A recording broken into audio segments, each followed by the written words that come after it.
Ինչ է պատահել, ինչու ես լաց լինում, հա? Ես փախատատիկիկ, ես փախապապիկիկ, Հետո բոլորվել եմ անտառում, չգիտեմ ինչ անեմ։ Գյումրու պետական տիկնիկային թատրոնում հեքիաթային աշխարհը կրկին արթնացել է։ Կնդլիկ Բոքոնիկը, Անբան Հուրին, Վինի-Թուղթն ու այլ հեքիաթների հերոսներ նորից դիմավորում են իրենց փոքրիկ հանդիսատեսին։ Թատրոնը տոնում է իր 90-ամյա հոբելյանը, եւ նոր թատերաշրջանի մեկնարկն արդեն տրված է։ Առաջին ներկայացումները արդեն կայացել են, իսկ յուրաքանչյուր հեքիաթ ներկայացում ծնվում է բեմի ետնաբեմում։ Այստեղ աշխատանքը երբեք չի դադարում։ Դերասանները կրկին փորձեր են անում, կատարում վերջին շտկումներն ու պատրաստվում հաջորդ ներկայացումներին։ Թատերաշրջանը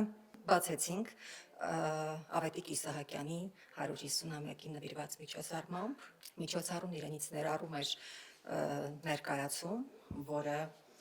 Ավետիք Իսահակյանի հեղինակած գործերից էր, Նույնքիմ քաղաքի խելոքները, բայց մենք վերնագրեցինք քաղաքի խելոքները։ Ամբողջ տարվա ընթացքում թատրոնը տոնում է իր թատերաշրջանը, դա ոչ միայն 90-ամյակի հետ է կապված, այլ ամբողջ թատերաշրջանների հետ կապված, ամբողջ տարի ներկայացումներ են, տարբեր միջոցառումներ, հյուրախաղեր։ Տիկնիկային թատրոնի ստեղծագործ թիմը շարունակում է թարմացնել դեկորներն ու կերպարները, խաղացանկը համալրում նոր ներկայացումներով։ Թատրոնի աշխատակիցներն ասում են, երեխաների ծիծաղն ու անկեղծ արձագանքները իրենց համար ամենամեծ գնահատականն են։ Այս տարի կապված Ավետիք Իսահակյանի 150-ամյակի հետ բեմադրեցինք իր աշխատանքներից Նույնքիմ քաղաքի խելոքները պիեսը, ու այնտեղ մենք մի քիչ ձևափոխություն արեցինք, հենց ներկայացման սկզբից, ուրեմն բեմականացումը այնպես էր դասավորել Արմենուհի Մանուկյանը, որ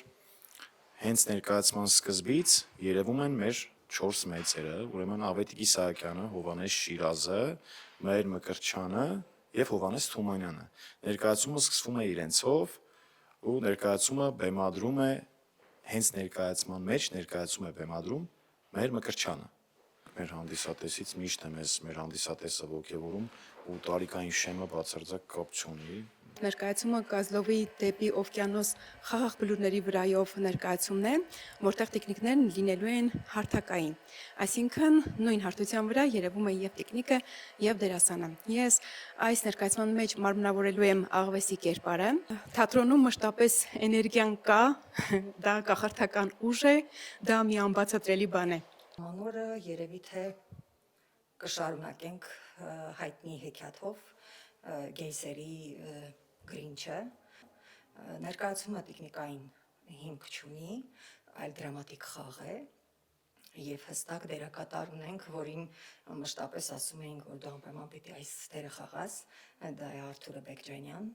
կարծում եմ հետաքրքիր ներկայացում կստացվի։ Գյումրու պետական տիկնիկային թատրոնի նոր թատերաշրջանը, ինչպես նշում են աշխատակիցները, մեկնարկել է հաջողությամբ։ Ներկայացումներն անցկացվում են շաբաթ եւ կիրակի օրերին։ Խաղացանկում են թե արդեն սիրված հին ներկայացումները եւ թե նորերը։ Չոփչոփիկը, Բարեկենդանը, Գտնված երազը, Մկների ժողովը եւ այլ հեքիաթներ կրկին իրեն ճանապարհն են հարթում բեմից դեպի հանդիսատեսի սրտերը։ Սուզաննա Խառատյան, Խան Հովհաննիսյան, այսօր։